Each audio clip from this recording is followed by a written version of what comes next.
Hi guys, welcome back to our channel. നമ്മളിപ്പോൾ കണ്ടുകൊണ്ടിരിക്കുന്ന new ഡ്രാമയുടെ next എപ്പിസോഡുമായിട്ടാണ് ഞാൻ നിങ്ങളിലേക്ക് എത്തിയിട്ടുള്ളത്. അപ്പോൾ അധികം വെയിറ്റ് ചെയ്യാണ്ട് നമുക്ക് നേരെ എപ്പിസോഡിലേക്ക് പോകാം. ഇപ്പോ ലിങ്ങിന്റെ കയ്യിൽ നാൻസിയുടെ നമ്പർ കിട്ടിയിട്ടുണ്ട്. പുള്ളിക്കാരൻ അപ്പൊ തന്നെ നാൻസിക്ക് കോൾ ചെയ്യും. നീ എന്താ പറഞ്ഞത്? എന്നെ ഇനി വീചാറ്റില് ആഡ് ചെയ്യില്ല എന്നല്ലേ? ഇപ്പൊ കണ്ടില്ലേ നീ എന്നെ വീചാറ്റിൽ ആഡ് ചെയ്തത്? ഇപ്പൊ നിനക്ക് എന്റെ റേഞ്ച് മനസ്സിലായല്ലോ. നീ ലൈവില് എന്നെ ബ്ലോക്ക് ചെയ്ത് വെച്ചേക്കുമല്ലേ? മര്യാദക്ക് ആ ബ്ലോക്ക് ഒക്കെ മാറ്റിക്കോ, അല്ലെങ്കിൽ നിന്നെ ഞാൻ ശരിയാക്കുമെന്ന് പറയും. അപ്പൊ തന്നെ ചെയ്യാ, അല്ല ഞാൻ എന്തിനാ നിന്നെ ഇപ്പൊ ബ്ലോക്കിൽ നിന്ന് മാറ്റുന്നതെന്ന് ചോദിക്കും.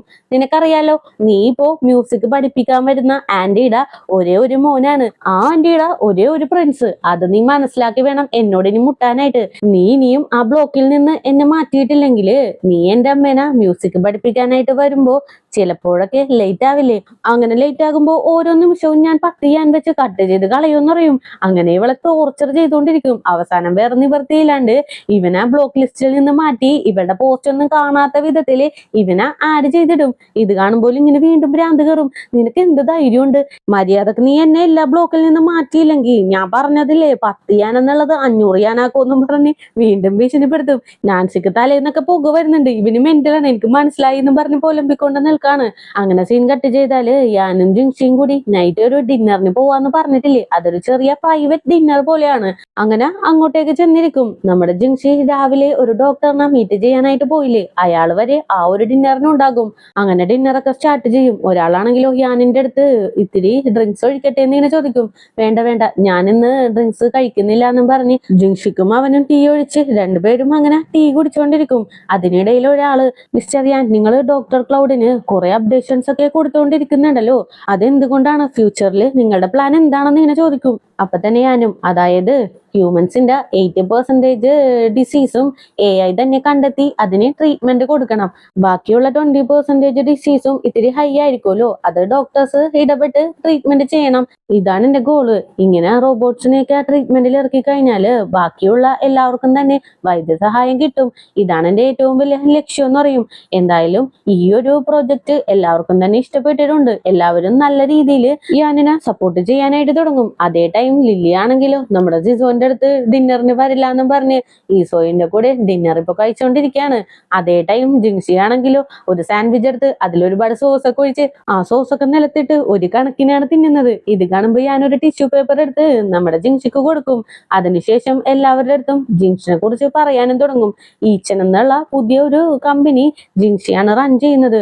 അവൾക്ക് ഒരുപാട് ടാലന്റ് ഉണ്ട്. അതുമല്ലാണ്ട് വലിയൊരു കോളേജിൽ നിന്നാണ് അവള് പഠിച്ചിറങ്ങിയത് എന്നൊക്കെ പറഞ്ഞ് ജിൻഷിനെ ഒരുപാട് പൊക്കി പറയും. ഇവളുടെ ടാലന്റ് നിങ്ങൾക്ക് യൂസ് ചെയ്യണമെന്നുണ്ടെങ്കിൽ നിങ്ങൾ എന്തായാലും ഇവളുടെ അടുത്ത് ഇൻവെസ്റ്റ് ചെയ്താൽ മതി എന്ന് പറയും.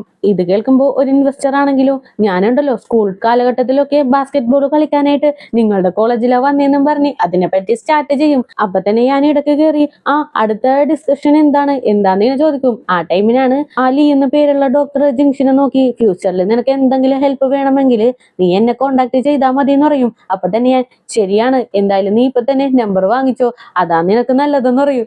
ഓക്കെ ഓക്കെ, ഞാൻ ഇപ്പൊ തന്നെ നമ്പർ വാങ്ങിച്ചോളാന്നും പറഞ്ഞ് അയാളുടെ അടുത്ത് നിന്ന് നമ്പറൊക്കെ വാങ്ങും. അതിനുശേഷം വേറൊരാളും, എന്തായാലും ഫ്യൂച്ചറിൽ നിനക്ക് വേറെ എന്തെങ്കിലും ഹെൽപ്പ് വേണമെങ്കിൽ എന്നോടും ചോദിക്കാൻ മടിക്കണ്ട, എന്തായാലും എന്റെ നമ്പർ ഇതാന്നും പറഞ്ഞ് അയാളും അങ്ങനെ നമ്പർ കൊടുക്കും. അങ്ങനെ പുറകെ പുറകെ അവിടെ ഇരിക്കുന്ന എല്ലാവരും തന്നെ ജിൻഷിക്ക് നമ്പർ കൊടുക്കാനായിട്ട് തുടങ്ങും. ജിൻഷി ഒരു കണക്കിനാണ് നമ്പറൊക്കെ ആഡ് ചെയ്തുകൊണ്ടിരിക്കുന്നത്. അതിനിടയിൽ ഞാൻ, നീ ഇങ്ങനെ കഷ്ടപ്പെടേണ്ട ഒരാവശ്യമില്ല, നിന്റെ വീചാറ്റ് ID കൊടുത്താൽ പോരെ, അപ്പോ അത് ഈസി ആയിട്ട് ഹാൻഡിൽ ചെയ്യാലോ എന്ന് പറയും. അത് ശരിയാന്ന് പറഞ്ഞ് ഇവളുടെ വീചാറ്റ് ID എല്ലാവരും തന്നെ സ്കാൻ ചെയ്തെടുക്കും. അതേ ടൈം ലില്ലിനെയും ഈസോയിനെയും കാണിക്കാണ്. അവരിപ്പോ ചെറിയൊരു ഡേറ്റിലാണ്. അതുമല്ലാണ്ട് ലില്ലിയുടെ ആ റൂമർ സോഷ്യൽ മീഡിയയിൽ നിന്ന് നീക്കം ചെയ്തത് പോലും നമ്മുടെ ഈസോയുമാണ്. ഇത് നമ്മുടെ ലില്ലിക്ക് മനസ്സിലായി. അങ്ങനെ തന്നെ ഈസോയിന്റെ അടുത്ത്, ആ റൂമർ അവിടെ കിടന്നാലും കിടന്നില്ലേലും എനിക്കൊരു പ്രോബ്ലം ഇല്ല, ഞാൻ അതിനെപ്പറ്റി ഒന്നും കെയർ ചെയ്യാറില്ല എന്ന് പറയും. നീ കെയർ ചെയ്യില്ലായിരിക്കാം, പക്ഷെ എനിക്കത് ഇത്തിരി ബുദ്ധിമുട്ടുണ്ട്. എന്റെ പ്രിൻസസിനെ പറ്റി ഒരുപാട് പേര് കുറ്റം പറയുന്നതൊന്നും കണ്ടിരിക്കാനായിട്ടുള്ള മനക്കെട്ട് എനിക്കില്ല. ഞാൻ ഭയങ്കര സോഫ്റ്റ് ഹാർട്ടഡ് ആണെന്ന് പറയും. ഇത് കേൾക്കുമ്പോൾ ലില്ലിക്ക് ചിരി വരും. നീ എന്ത് സ്വീറ്റ് ആയിട്ടാണ് സംസാരിക്കുന്നത്? ഈസോയെന്നു പേരുള്ള രാജകുമാരൻ ഇത്രയും സ്വീറ്റ് ആയിട്ട് സംസാരിക്കുന്നത് കൊണ്ടാണോ നിന്റെ പുറകെ ഒരുപാട് രാജകുമാരികൾ വട്ടം ചുറ്റി നടക്കുന്നതെന്ന് ചോദിക്കും. ഇത് കേൾക്കുമ്പോൾ ഈസോയിന് ഭയങ്കര ടച്ച് ആകും. ദേ എന്റെ ഫോൺ നീ വെച്ചോ, എന്നിട്ട് ഇതിലുള്ള എല്ലാ പെൺകുട്ടികളുടെയും നമ്പർ നീ ഡിലീറ്റ് ചെയ്തു എന്നും പറഞ്ഞ് ഫോൺ അങ്ങോട്ട് നീട്ടും. ഇത് കാണുമ്പോൾ ലില്ലിക്ക് ചിരി വരും. അപ്പൊ തന്നെ ഈ സോയു നീ എന്താ ചിരിക്കുന്നതെന്ന് ഇങ്ങനെ ചോദിക്കും. ഒന്നുമില്ല, നീ ഇത്രക്ക് സില്ലിയായിരുന്നു, ഞാൻ ഇങ്ങനെയുള്ള ചീപ്പ് കാര്യങ്ങളൊന്നും മൈൻഡേ ചെയ്യാറില്ല എന്നറിയും. ഓ അങ്ങനെയാണോ, അങ്ങനെയാണെങ്കിൽ ശരി, ഞാനെന്നാ പോവാന്ന് പറയും. അല്ല നീ ഇപ്പൊ പെട്ടെന്ന് എങ്ങോട്ടാ പോകുന്നത്, നമുക്ക് കുറച്ചു നേരം സംസാരിച്ചിരിക്കാന്ന് പറയും. എന്തിനാണ് അധികം നേരം സംസാരിക്കുന്നത്, ഫ്യൂച്ചറിൽ ഒരുപാട് നേരം നമുക്ക് സംസാരിക്കേണ്ടതാണ്, അതുകൊണ്ട് തന്നെ ഞാൻ പോവാന്ന് പറയും. അയ്യോ നീ അങ്ങനെ പോവല്ലേ എന്ന് പറഞ്ഞ് ലില്ലി നേരെ ചെന്ന് ഈസോയിനെ കിസ് ചെയ്യും. അങ്ങനെ ഇവരൊരു റൊമാൻറ്റിക് മൂഡിലേക്ക് പോവാണ്. ഇവരുടെ റിലേഷൻഷിപ്പ് ഏത് ഘട്ടത്തിലാണുള്ളതെന്ന് എനിക്കൊരു പിടിയും കിട്ടിയിട്ടില്ല. നിങ്ങൾക്ക് കിട്ടിയെങ്കിൽ ഒന്ന് കമന്റ് ചെയ്തേക്കാം. അങ്ങനെ സീൻ കട്ട് ചെയ്താല് മീറ്റിംഗ് എല്ലാം കഴിഞ്ഞ് അവിടെയുള്ള ഇൻവെസ്റ്റേഴ്സ് എല്ലാം പോകും. ജിൻഷി ആണെങ്കിലോ ഭയങ്കര മൂടിയായിട്ട് നിൽക്കുവാണ്. ഇത് കാണുമ്പോ ഞാനും നീ എന്തിനാണ് ഇത്രയും ചിന്തിക്കുന്നതെന്ന് ഇങ്ങനെ ചോദിക്കും. വേറൊന്നുമല്ല, കഴിഞ്ഞ പ്രാവശ്യം ഞാൻ ഇവിടെ വന്നപ്പോ ഇതേപോലെ അല്ലായിരുന്നു, ഒരു തരി ഭക്ഷണം പോലും കഴിക്കാണ്ടാണ് ഇവിടെ നിന്ന് പോയത്. പക്ഷെ ഇപ്പോഴങ്ങനെയല്ല, ഒരു ബിസിനസ് വുമണായിട്ട് ഞാൻ ഇവിടെ നിന്ന് എല്ലാവരോടും സംസാരിച്ച് ഭക്ഷണം കഴിച്ചാണ് ഇറങ്ങുന്നത്. അതിന്റെ ഒരു സന്തോഷത്തില് ഞാൻ ആലോചിച്ച് നിന്ന് പോയതാന്ന് പറയും. അപ്പൊ തന്നെ ഞാനും അന്ന് സിഡ്നി നിന്നെ ഇങ്ങോട്ടേക്ക് കൊണ്ടുവന്നത് എന്തിനായിട്ടാണെന്ന് നിനക്കറിയാമോ എന്ന് ഇങ്ങനെ ചോദിക്കും. അറിയാം, ബേ പ്രൊജക്ടിനെ കുറിച്ച് എക്സ്പ്ലെയിൻ ചെയ്യാനായിട്ട്. എന്താ അതിനല്ലേ എന്ന് ഇങ്ങനെ ചോദിക്കും. നീ ഇപ്പോഴും അങ്ങനെ തന്നെയാണ് ചിന്തിച്ചിരിക്കുന്നത്. പ്രോജക്റ്റിനെ കുറിച്ച് സംസാരിക്കാനായിരുന്നെങ്കിൽ നിന്നെ ഇങ്ങോട്ടേക്ക് കൊണ്ടുവരേണ്ട ആവശ്യം ഉണ്ടായില്ല, നിന്റെ ഡയറക്ടറിനെ കൊണ്ടുവന്ന പോരായിരുന്നില്ലേ. നീ ഇതുവരെ ആ ഒരു രീതിയിൽ ചിന്തിച്ചിട്ടില്ലേ? നീ ഒരു കാര്യം ശ്രദ്ധിച്ചിട്ടുണ്ടോ, ചെറിയ ചെറിയ ബാറുകളിലൊക്കെ സുന്ദരികളായിട്ടുള്ള പെൺകുട്ടികളെ ജോലിക്ക് എടുക്കാറുണ്ട്. അതെന്തിനാണെന്ന് നിനക്കറിയാമോ? അവരെ കാണിച്ച് കസ്റ്റമേഴ്സിനെ പിടിക്കാനായിട്ട്. നീ ആ വഴി ചിന്തിച്ചു നോക്കിയിട്ടുണ്ടോ എന്ന് ഇങ്ങനെ ചോദിക്കും. ഇത് കേൾക്കുമ്പോൾ ജിൻഷിക്ക് ഷോക്കാകും. അപ്പോ സിഡ്നി ആ ഒരു ഉദ്ദേശത്തോടു കൂടിയാണോ എന്നെ ഇങ്ങോട്ടേക്ക് കൂട്ടിക്കൊണ്ടുവന്നത്? ശരിക്കും അവളെ എനിക്ക് മനസ്സിലാക്കാനായിട്ട് സാധിച്ചില്ല എന്നറിയും. നിനക്കല്ലേലും നല്ല മനസ്സുള്ളവരെ ഒന്നും മനസ്സിലാക്കാനായിട്ട് ഇതുവരെ സാധിച്ചിട്ടില്ല എന്നും പറഞ്ഞ് നൈസായിട്ട് ചെറിയൊരു വിറ്റൊക്കെ എടുത്ത് അങ്ങോട്ട് ഇടും. അപ്പൊ തന്നെ ജിൻഷിയും മിസ്റ്റർ ഞാൻ നിങ്ങളുടെ മനസ്സ് നല്ലതാണെന്ന് എനിക്ക് നന്നായിട്ട് തന്നെ അറിയാം. സ്കൂൾ കാലഘട്ടത്തിൽ മുതൽ എനിക്ക് നിങ്ങൾ അറിയാവുന്നതല്ലേ, നിങ്ങൾ നല്ല ആളാണ്, നിങ്ങൾക്ക് നല്ല മനസ്സുവാണെന്ന് അറിയാം. മതി മതി, ഇത്രയും തള്ളിമറിച്ചത് മതി. ഇത് കേട്ടപ്പോ തന്നെ എനിക്ക് ആശ്വാസമായിട്ടുണ്ട്. എന്തായാലും വന്ന് വണ്ടി കയറി, നിന്നെ ഞാൻ വീട്ടിലേക്ക് ഡ്രോപ്പ് ചെയ്യാന്നും പറഞ്ഞ് കാറിന്റെ ഡോറ് തുറന്നു കൊടുക്കും. ജിൻഷി ആണെങ്കിലും ആ വഴി കയറാണ്ട് കാറ് ചുറ്റിക്കറങ്ങിപ്പോയി അപ്പുറത്തെ ഡോറിലൂടെ അകത്തേക്ക് കയറും. അങ്ങനെ അകത്തേക്ക് കയറിയിരുന്ന് ഒരുപാട് പേരെ പരിചയപ്പെടുത്തി കൊടുത്തല്ലോ, അതിന് വേണ്ടിയിട്ട് ജിൻഷി യാനിന്റെ അടുത്ത് താങ്ക്സ് ഒക്കെ പറയും. നീ ഇങ്ങനെ താങ്ക്സും പറഞ്ഞ് അവരുടെ നമ്പറും വാങ്ങി വെച്ചിട്ട് ഒരു കാര്യമില്ല, അത് യൂസ് ആക്കാനായിട്ട് പഠിക്കണം, എന്നാലേ നീ സക്സസ് ആവുള്ളൂ എന്ന് പറയും. അല്ല മിസ്റ്റർ യാൻ, എനിക്ക് ഒരു ഡൗട്ട്, നിങ്ങൾ എന്തിനാണ് എന്നെ ഈ ഡിന്നറിന് കൂട്ടിക്കൊണ്ടു വന്നേന്ന് ചോദിക്കും. വേറൊന്നുമല്ല, ആലി ഡോക്ടറിനെ കാണാനായിട്ട് നീ ഒരുപാട് അലഞ്ഞില്ലേ, അതുമല്ലാണ്ട് നിനക്ക് വയറുവേദന പോലും അവിടെ വെച്ചെടുത്തു. എന്തായാലും ഒരുപാട് എഫേർട്ട് ഇട്ടതല്ലേ, അതുകൊണ്ടാണ് ഇങ്ങനെ ഒരു ചാൻസ് നിനക്ക് വാങ്ങി തന്നത്. ഇങ്ങനെ ഒരു ചാൻസ് കിട്ടുമ്പോൾ അത് കറക്റ്റ് ആയിട്ട് യൂസ് ചെയ്തോളണം. നമ്മുടെ സക്സസിലേക്കുള്ള ഓരോ കച്ചിത്തരുമ്പോ പിടിച്ചു കയറാനായിട്ട് ശ്രമിക്കണം. നമ്മൾ സക്സസ് ആവണമെങ്കിൽ നമ്മൾ തന്നെ എഫേർട്ട് അതിലിട്ടേ പറ്റുള്ളൂ എന്ന് പറയും. മിസ്റ്റർ ഹാൻ, നിങ്ങൾ ഭയങ്കര ഫേമസ് ആണ്, അതുകൊണ്ട് തന്നെ എന്തായിരുന്നാലും നിങ്ങളെ തേടിയെത്തും. പക്ഷെ ഞാൻ അങ്ങനെയല്ല, എനിക്കൊരു ടാലന്റും ഇല്ലാന്ന് പറയും. നീ ആദ്യം ഒരു പണി ചെയ്, ഇപ്പൊ നീ വായടച്ച് മിണ്ടാണ്ടിരിക്ക്, അത് തന്നെ വലിയ ടാലന്റാന്ന് പറയും. ഓക്കെ മിസ്റ്റർ യാൻ എന്ന് പറഞ്ഞിട്ട് ജിൻസിയും അങ്ങനെ മിണ്ടാണ്ടിരിക്കും. അങ്ങനെ വീടെത്തുമ്പോ ശരി മിസ്റ്റർ യാൻ, ഞാനെന്നാ പോട്ടെ, എന്റെ വീടെത്തിന്ന് പറയും. നിനക്ക് ഓരോ കാര്യങ്ങളും ഞാൻ പറഞ്ഞു മനസ്സിലാക്കി തന്നത് LKG പിള്ളേർക്ക് ക്ലാസ് എടുക്കുന്ന പോലെയാണെന്ന് പറയും. താങ്ക് യു മിസ്റ്റർ യാൻ ടീച്ചർ, എന്തായാലും നിങ്ങളുടെ ക്ലാസ് എനിക്ക് ഒരുപാട് ഇഷ്ടമായി എന്നറിയും. നിനക്ക് ക്ലാസ് ഇഷ്ടമായോ? അപ്പൊ ടീച്ചർക്ക് ട്യൂഷൻ ഫീസ് ഒന്നും ഇല്ലേ എന്ന് ചോദിക്കും. ട്യൂഷൻ ഫീസോ വേണോ, എന്താണെങ്കിലും ചോദിച്ചു, ഞാൻ തരാന്ന് പറയും.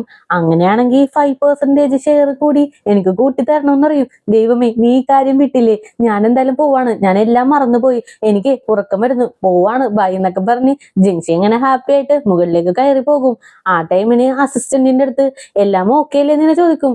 ബോസ് എല്ലാം ഓക്കെയാണ്, ഇനി ജിൻസിക്ക് അത് ഇഷ്ടപ്പെടുവോ എന്നുള്ള ഡൗട്ട് മാത്രമേ ഉള്ളൂ എന്ന് പറഞ്ഞ് കാർ എടുത്തുകൊണ്ട് അവിടെ നിന്ന് പോകും. അങ്ങനെ നെക്സ്റ്റ് ഡേ മോർണിംഗ് ആണ് കാണിക്കുന്നത്. നമ്മുടെ ലിങ് ഗെയിമൊക്കെ കളിച്ച് ഉറങ്ങുമായിരിക്കും. പെട്ടെന്ന് ഒരു കാറിച്ച് കേട്ട് പുള്ളിക്കാരൻ പേടിച്ച് അയ്യോ അമ്മ ഞാൻ ചത്തേന്ന് പറഞ്ഞ് ചാടി എഴുന്നേൽക്കും.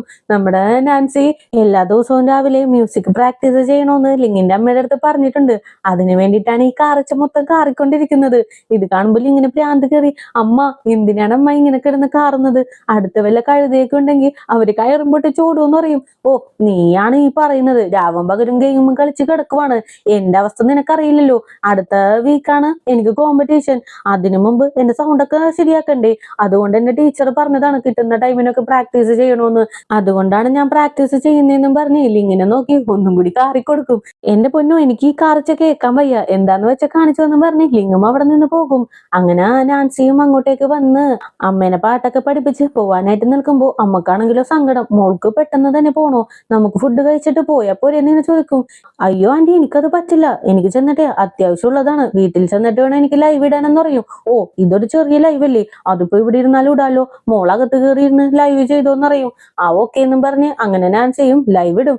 അങ്ങനെ സംസാരിച്ച് വരുമ്പോഴേക്കും ലിങ്ങാണെങ്കിലും ഉറക്കപ്പിച്ച് നാൻസിയുടെ അടുത്തേക്ക് വന്നിരുന്ന് രാവിലെ തന്നെ നീ എന്താ ഇവിടെ കാണിക്കുന്നേന്ന് ഇങ്ങനെ ചോദിക്കും. അപ്പോഴാണ് നാൻസി ലിങ്ങിനെ തിരിഞ്ഞു നോക്കുന്നത്.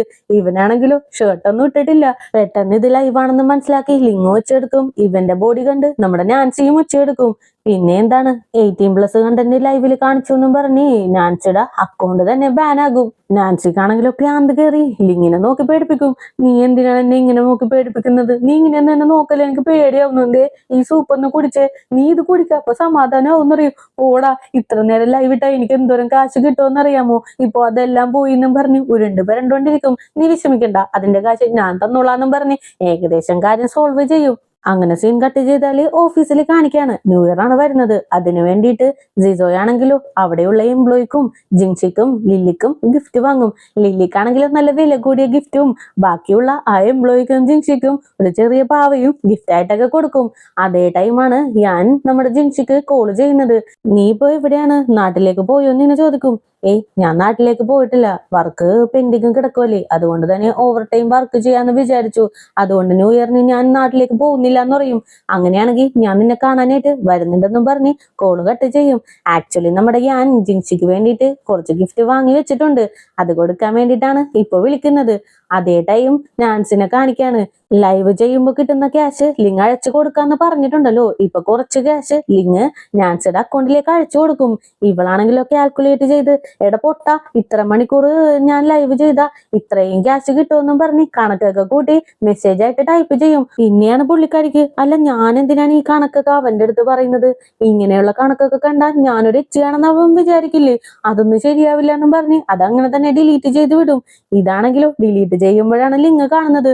ഇവൾ എന്താണ് ഈ മെസ്സേജ് ഡിലീറ്റ് ചെയ്തത്, എന്തായിരിക്കും ഇവൾ എന്നെ പറ്റി എഴുതിയെന്നും പറഞ്ഞ് തലപുകഞ്ഞ് ആലോചിക്കാനായിട്ട് തുടങ്ങും. ഇവര് ശരിക്കും ഒരു ടോം ആൻഡ് ജെറി കപ്പിളായിട്ട് പൊങ്ങി വന്നുകൊണ്ടിരിക്കുകയാണ്. എനിക്ക് എന്തായാലും ഇവരുടെ ജോഡി ഇഷ്ടപ്പെട്ടു. നിങ്ങൾക്ക് ഇഷ്ടപ്പെട്ടെങ്കിൽ ഒരു പർപ്പിൾ ഹാർട്ട് കമന്റ് ചെയ്തോളൂ. അതേ ടൈം ജിൻസിനെ കാണിക്കാണ്. ന്യൂ ഇയർ ആണല്ലോ വരുന്നത്, അതുകൊണ്ട് തന്നെ അവിടെയുള്ളവർക്ക് എല്ലാവർക്കും ക്യാഷ് ഗിഫ്റ്റ് ആയിട്ട് കൊടുക്കും. എനിക്ക് എന്തായാലും ഇവിടെ നിന്ന് നാട്ടിലേക്ക് പോവാനായിട്ട് സാധിക്കില്ല, ഞാൻ ഇവിടെ നിന്ന് ഓവർ ടൈം ചെയ്യാൻ പോവാണ്, നിങ്ങളെങ്കിലും വീട്ടുകാരുടെ കൂടെ പോയി എൻജോയ് ചെയ്യാന്നും പറഞ്ഞ് അവരെ പറഞ്ഞയക്കും. അങ്ങനെ എല്ലാവരും പോയതല്ലേ, ന്യൂ ഇയറുമാണ് വരുന്നത്, അതുകൊണ്ട് തന്നെ ഓഫീസ് മൊത്തം നമ്മുടെ ജിൻസി ഒറ്റക്ക് ക്ലീൻ ചെയ്യും. അതിനുശേഷം പാരന്റ്സിന് കോൾ ചെയ്ത് എനിക്ക് ന്യൂ ഇയറിന് നിങ്ങളുടെ അടുത്തേക്ക് വരാൻ പറ്റില്ല, ഒരുപാട് വർക്ക് പെൻഡിങ് കിടക്കുവാണ്, അതുകൊണ്ട് ഞാനിവിടെ ഓവർ ടൈം ചെയ്യാന്ന് തീരുമാനിച്ചു, ഈ പ്രാവശ്യം ഞാൻ ഇല്ലാണ്ട് നിങ്ങൾ ന്യൂ ഇയർ സെലിബ്രേറ്റ് ചെയ്യും. അപ്പൊ ശരി, ഒരുപാട് വർക്കുണ്ട്, ഞാൻ വെക്കുവാന്നും പറഞ്ഞിട്ട് കോള് കട്ട് ചെയ്യും. അങ്ങനെ കുറച്ചു നേരം കഴിയുമ്പോഴേക്കും ഞാനും അസിസ്റ്റന്റും കൂടി ജിൻസിനെ കാണാനായിട്ട് വരും. ന്യൂ ഇയർ അല്ലേ, ഒരു ഗിഫ്റ്റും കൊണ്ടുവന്നിട്ടുണ്ടെന്നും പറഞ്ഞ് ഒരു പെയിന്റിങ് എടുത്തു കൊടുക്കും. കഴിഞ്ഞ തവണ ഞാൻ ഇവിടെ വന്നപ്പോ ഒരു പെയിന്റിങ് മിസ്സാവുന്ന പോലെ ഫീൽ ചെയ്തു, അതുകൊണ്ടാണ് എന്റെ കൈ കൊണ്ട് തന്നെ വരച്ച് ഞാൻ ഈ പെയിന്റിങ് നിനക്ക് ഗിഫ്റ്റ് തന്നെന്ന് പറയും. ജിൻസിയും അത് നോക്കി, ഇത് നോക്കിയിട്ട് എനിക്കൊന്നും മനസ്സിലാവുന്നില്ല, ഇതൊരു ഓഷ്യൻ തീമാണല്ലേ എന്ന് ചോദിക്കും. അപ്പൊ തന്നെ ഞാനും, നീ എന്താണോ ചിന്തിക്കുന്നത് അതേപോലെ അതില് നിനക്ക് റിഫ്ലക്ട് ആകുള്ളൂ, നീ ആ ലൈൻസ് ഒക്കെ ഒന്ന് നോക്കി, നിന്നെ പോലെ തന്നെ അതെല്ലാം അൺക്ലിയർ ആണെന്ന് പറയും. ഓക്കെ ബോസ്, നിങ്ങൾ പറഞ്ഞു വരുന്നത് എന്താണെന്ന് എനിക്ക് മനസ്സിലായി, നിങ്ങൾ പറയുന്ന പോലെ തന്നെ ഞാൻ എന്റെ മൈൻഡ് ക്ലിയർ ചെയ്ത് ഇതും ക്ലിയർ ചെയ്ത് ഇവിടെ തന്നെ വെച്ചേക്കാന്ന് പറയും. അതിനുശേഷം ഞാനാണെങ്കിലോ, അല്ല ന്യൂ ഇയർ അല്ലേ വരുന്നത്, നീ നിന്റെ വീട്ടിലേക്ക് പോയില്ലേന്ന് എന്നെ ചോദിക്കും. ഇല്ല ബോസ്, ഒരുപാട് വർക്ക് ഇവിടെ പെൻഡിങ് അല്ലേ, അതുകൊണ്ട് ഞാൻ പോയില്ല. അല്ല ബോസ്, എന്താ ചോദിച്ചതെന്ന് ചോദിക്കും. ഇവനാണെങ്കിൽ എന്ത് പറയണമെന്ന് അറിയാൻ പാടില്ല. എന്നാ ശരി ഞാൻ പോവാണ്, പോയിട്ടേ ഒരുപാട് കാര്യം ഉണ്ടെന്നും പറഞ്ഞ് നൈസായിട്ട് കഴിഞ്ഞിട്ട് നടന്നു പോകും. പോകുന്ന വഴിക്ക് നിലത്തേക്ക് ഉരുണ്ട് വീണിട്ടൊക്കെയാണ് പോകുന്നത്. അങ്ങനെ ഞാൻ നേരെ അവന്റെ വീട്ടിലേക്ക് ചെല്ലും. ന്യൂ ഇയർ ആണല്ലോ, അതിന്റെ സെലിബ്രേഷന് വേണ്ടിയിട്ട് ഡെക്കറേഷൻസ് ഒക്കെ നടക്കുന്നുണ്ട്. അതേപോലെ യുവാനും യുവാന്റെ അമ്മയും ഒക്കെ വന്നിട്ടുണ്ട്. അങ്ങനെ കുറച്ചു നേരം കഴിയുമ്പോഴേക്കും സിഡ്നിയും കുറച്ച് ഗിഫ്റ്റ് ഒക്കെ ആയിട്ട് വരും. ഇവളുടെ പാരന്റ്സ് അബ്രോഡാണ്, അതുകൊണ്ട് നിങ്ങളുടെ കൂടെ സെലിബ്രേറ്റ് ചെയ്യാന്നും പറഞ്ഞ് വന്നതാന്ന് പറയും. അപ്പൊ തന്നെ യുവാൻ, ഓ എനിക്കറിയാം നീ എന്തിനാ ഇങ്ങോട്ടേക്ക് വന്നത്, നീ ഞാൻ നിന്നെ കാണാനായിട്ടല്ലേ എന്ന് ഇങ്ങനെ ചോദിക്കും. ഇവളാണെങ്കിലോ യാനിനെ തന്നെ നോക്കി അങ്ങനെയൊന്നുമല്ല, ഞാൻ നിങ്ങളുടെ കൂടെ സെലിബ്രേറ്റ് ചെയ്യാൻ വന്നേന്നൊക്കെ പറഞ്ഞ് നാണിച്ചൊക്കെ നിൽക്കും. യാനിന് ഇതൊക്കെ കേട്ട് വല്ലാണ്ട് ഭ്രാന്താവുന്നുണ്ട്. അതേ ടൈമിൽ ലില്ലിനെ കാണിക്കാണ് ന്യൂ ഇയർ സെലിബ്രേറ്റ് ചെയ്യാനായിട്ട് അവൾ അവളുടെ അമ്മയുടെ അടുത്തേക്ക് പോവാണ്. കാറിൽ നിന്ന് ഇറങ്ങുമ്പോ തന്നെ അമ്മക്ക് കോൾ ചെയ്ത്, അമ്മ ന്യൂ ഇയർ ആണ് വരുന്നത്, മറ്റുള്ളവരെ കാണിക്കാനെങ്കിലും നല്ല രീതിയിൽ ഡ്രസ്സപ്പ് ഒക്കെ ചെയ്ത് നിൽക്കണമെന്ന് പറയും. ഞാൻ എന്തിനാണ് മറ്റുള്ളവരെ കാണിക്കാനായിട്ട് ഡ്രസ്സപ്പ് ചെയ്യുന്നത്? അതിന്റെ ആവശ്യമൊന്നുമില്ല. പിന്നെ ലില്ലി, എനിക്ക് നിന്റെ അടുത്ത് ഒരു കാര്യം മാത്രമേ പറയാനായിട്ടുള്ളൂ. നിന്റെ പുറകിന് ഒരുപാട് പയ്യന്മാര് നടക്കുന്നുണ്ടാകും, നിനക്ക് വേണ്ടി ഒരുപാട് ക്യാഷും ചെലവാക്കും. അതും പറഞ്ഞ് നീ അവരെ വിശ്വസിച്ച് അവരെ കൂടെ പോവരുത്. അതേപോലെ വിശ്വസിച്ചാണ് ഞാൻ ഈ അവസ്ഥയിൽ വന്ന് നിൽക്കുന്നത്. അത് നീ ഒരിക്കലും മറക്കരുത്. നീ എന്റെ പാതയിലൂടെ തന്നെ പോയി കഴിഞ്ഞാല് എന്റെ ഈ അവസ്ഥയിൽ നീയും വന്ന് നിൽക്കുമെന്നറിയും. ഇത് കേൾക്കുമ്പോൾ ലില്ലിക്ക് ഒരുമാതിരിയാകും. അമ്മ, ഞാൻ നിങ്ങളുടെ കൂടെ ന്യൂ ഇയർ സെലിബ്രേറ്റ് ചെയ്യാനായിട്ടല്ലേ വന്നത്, എന്നിട്ട് നിങ്ങൾ എന്താണ് ഇങ്ങനെയൊക്കെ പറയുന്നതെന്ന് ചോദിക്കും. ന്യൂ ഇയറും ഇല്ല, ഒരു മണ്ണാങ്കട്ടിയില്ല, ഞാൻ പറയുന്നത് കേൾക്കാൻ പറ്റുമെങ്കിൽ മാത്രം നീ ഇങ്ങോട്ടേക്ക് വന്നാൽ മതി എന്നും പറഞ്ഞ് കൂളങ്ങാട് കട്ട് ചെയ്യും. ലില്ലിക്കാണെങ്കിലും പ്രാന്ത് കയറി അവൾ കൊണ്ടുവന്ന ഗിഫ്റ്റ് എല്ലാം വീടിന് പുറത്ത് വെച്ച് അവൾ അവിടെ നിന്ന് പോകും. അങ്ങനെ നൈറ്റും ആകും. ന്യൂ ഇയർ ആണല്ലോ. ജിൻഷിയുടെ 3 ഫ്രണ്ട്സും വീഡിയോ കോൾ ചെയ്ത് വിഷൊക്കെ ചെയ്യും. അപ്പൊ തന്നെ നാൻസി, അല്ല ലില്ലി, നീ അമ്മയുടെ കൂടെ ന്യൂ ഇയർ സെലിബ്രേറ്റ് ചെയ്യാൻ പോകുന്നെന്നും പറഞ്ഞാണല്ലോ ഇവിടെ നിന്ന് പോയത്, എന്നിട്ടിപ്പോ നീ എന്താണ് ഈ കാറിൽ ഇരിക്കുന്നതെന്ന് ചോദിക്കും. വേറൊന്നുമല്ല, അമ്മയുടെ കൂടെ ഒന്ന് തല്ലു പിടിച്ചു, അതുകൊണ്ടാന്ന് പറയും. അല്ല ജിൻഷി, നീ എന്താണ് ഇപ്പോഴും ഓഫീസില്, നിന്റെ വർക്കൊന്നും കഴിഞ്ഞില്ലേ, ഡിന്നർ പോലും കഴിക്കുന്നില്ലേ എന്ന് ചോദിക്കും. എന്റെ വർക്ക് തീർന്നു, ഇത് കഴിയുമ്പോ തന്നെ ഞാൻ ഡിന്നർ കഴിക്കാനായിട്ട് പോകുമെന്ന് പറയും. അതിനുശേഷം യുഷിനെ നോക്കി, അല്ല യുഷി, നീ ഇപ്പൊ എവിടെയാണ്, പുറത്താണെന്ന് തോന്നുന്നുണ്ടല്ലോ, പാരന്റ്സിന്റെ കൂടെ നീ സെലിബ്രേറ്റ് ചെയ്യാനായിട്ട് വീട്ടിലേക്ക് പോയില്ലേ എന്ന് ചോദിക്കും. വർക്കേ ഓവർലോഡാണ്, അതുകൊണ്ട് തന്നെ പോവാനായിട്ട് പറ്റിയില്ല.